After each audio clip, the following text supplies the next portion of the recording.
Welcome to the Smart Weight Loss Coaching Podcast. I'm Dr. Lisa Oldson, a board-certified weight loss medicine specialist and certified life coach.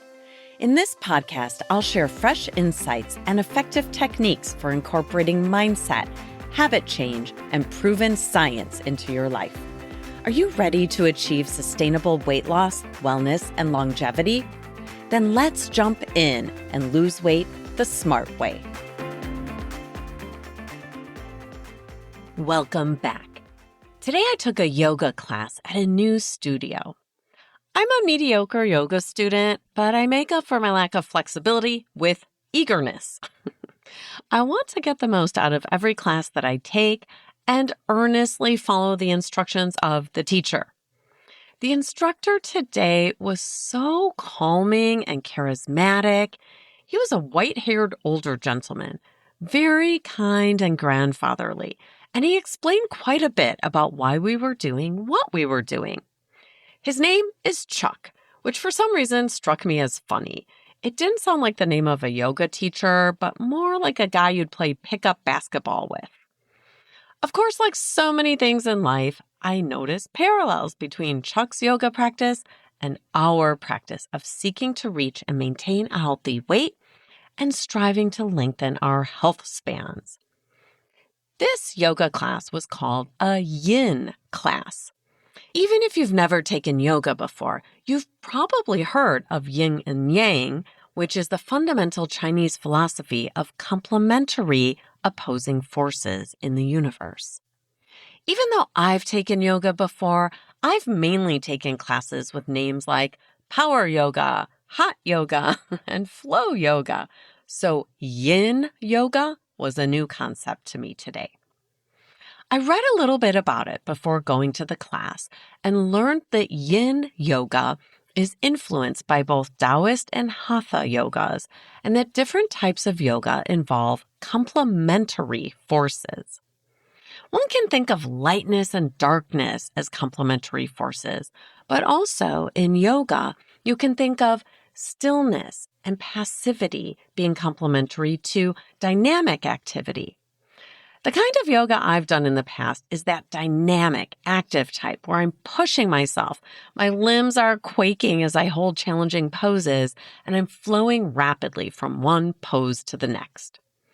Whereas Chuck's yoga, Yin yoga, was slow, passive, and measured.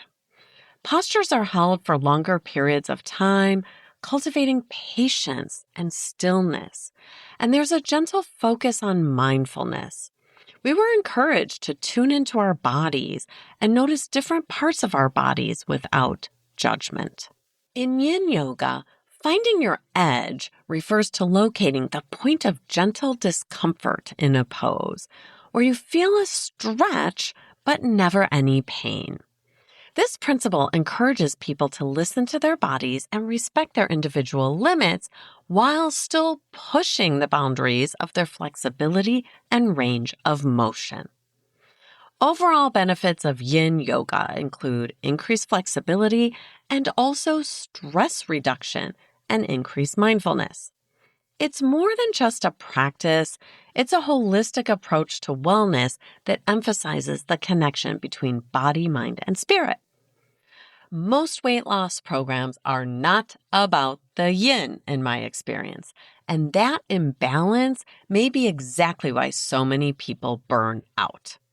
Most of the time, we approach weight loss highly focused on dynamic activity, the yang. Our goals may be grueling, hardcore, challenging, no pain, no gain, and often even punishing. Where is the yin in weight loss? Most of us have personal experience with the stress caused by unbalanced, yang-focused weight loss. I don't know if I can actually say that, yang-focused, but I think you know what I mean. That constant effort can create nervous system overload and quietly stalls the best intended weight loss efforts. When we're unforgiving and critical with ourselves, we're more likely to burn out. It's that simple. And it's predictable. As Chuck pointed out today, we thrive when we have balance between the yin and the yang. You might say that we need both to succeed in yoga, and we also need both when it comes to weight loss and health. Before I jump in and talk about specific ways you can bring some yin to your weight loss yang, let's pause for a quick word from our sponsor. Just kidding. It's still me, Dr. Lisa Oldson, physician and founder of Chuck's Yoga Studio. No, wait, I'm kidding again. I just like Chuck's name and I wanted to say it one more time. I'm actually here to talk about my program, Smart Weight Loss Coaching. If you'd like to find more balance in the way you approach weight loss, and if the old drill sergeant approach isn't serving you well, if you'd like peace around food, exercise, the scale, and your body mixed in with your 30-day vegetable challenge, you're my person. To learn more about our women's and new men's program, head over to smartweightlosscoaching.com. We would love to help you transform the way you approach weight loss. Join us to see how different a smart weight loss program can be. And we're back. I'm sure you're already noticing how yin yoga might relate to weight loss and how yang is a more traditional approach. I meet a lot of people who are quite aggressive with themselves and their weight loss challenges, and so often that burns people out. They'll make a resolution to work out every day, or to give up sugar, or to restrict themselves to 1,000 calories per day. And it's no surprise that these all-or-none approaches are rarely successful in the long term. I'm sure there are exceptions, but almost everyone I work with has some history of engaging in a super strict weight loss plan, often leading to weight loss and then gaining it back, because it's nearly impossible to remain so vigilant and strict over the rest of your life. The fundamental problem is that we think of weight loss as a problem to be fixed and want to believe there's a finish line. Funny, we all understand there's no finish line when it comes to health. We get it.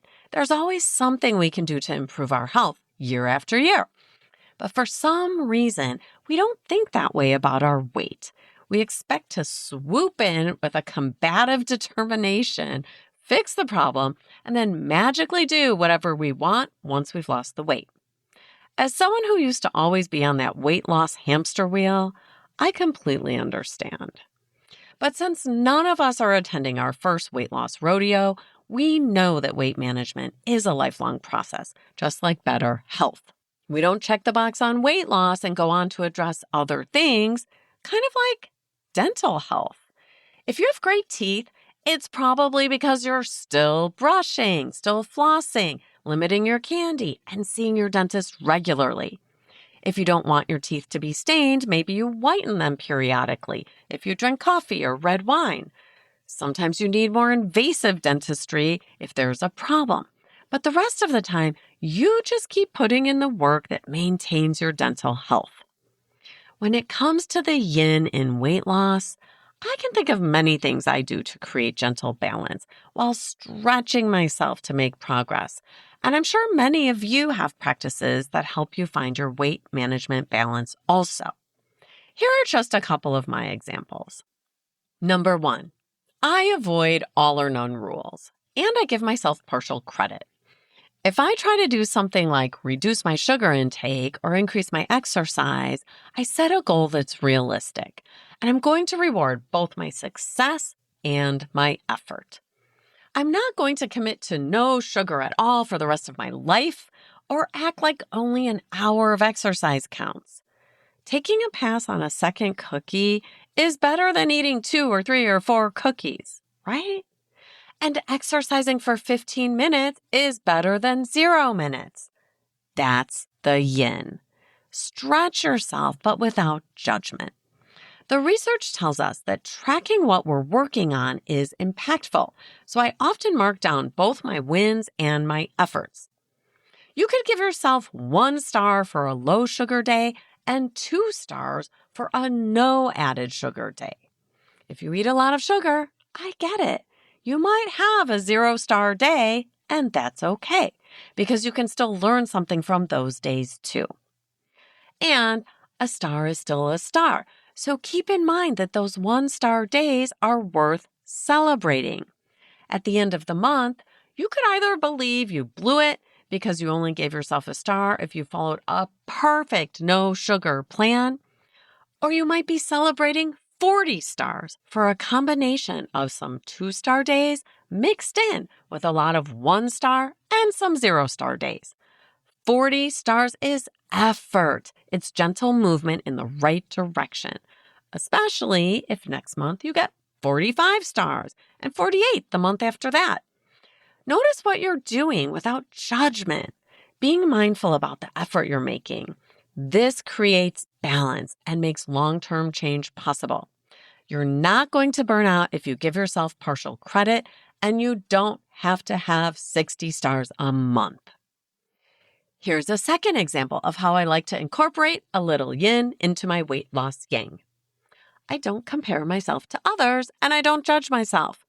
My entire family can all touch their toes, and despite the fact that I'm the only one doing yoga regularly, I'm still working hard to touch mine. I let that be okay. I'm willing to find my edge, to reach and stretch, and I also listen to my body and respect my limits without judgment. I try to do this with food too. My BFF is a vegetarian. I'm sort of a vegetarian wannabe. Actually, I'm a vegan wannabe most of the time. But in reality, I'm a flexitarian. My friend is always cooking more homemade meals than I do. She's making delicious and interesting vegetarian dishes that her family actually seems to like, and I aspire to be more like her. I hang on to my yin by stretching and occasionally making recipes she sends me, trying to eat more beans and lentils, offering my family some vegetarian options, and letting it be okay that I'm neither a pure vegan nor even a pure vegetarian. That balance works for me. I'm plant forward. Good enough. I hope it's becoming obvious to those of you who are unforgiving and hard on yourselves that adding yin practices like rest, recovery, reflection, and embracing gentle progress can actually improve your long-term results and, importantly, reduce the stress associated with working on your weight. Okay, friends, it's time to think about your NBA, your next best action for today. What's one step forward you can make today based on this episode? Maybe you can find a new way to stretch yourself without judgment, looking for balance. I'd love to see you find a holistic, sustainable way to make forward progress with your health and weight loss efforts without perfectionism and without extremism. I'm pretty sure that Chuck would applaud your efforts to find your sustainable edge while gently holding steady and being okay with perfection. And it's not just Chuck the yogi who would applaud you. I'm proud of you too. Thanks so much for listening. If you'd like more support during your smart weight loss journey, check out our group coaching program at smartweightlosscoaching.com. Until next time, stay well and stay smart.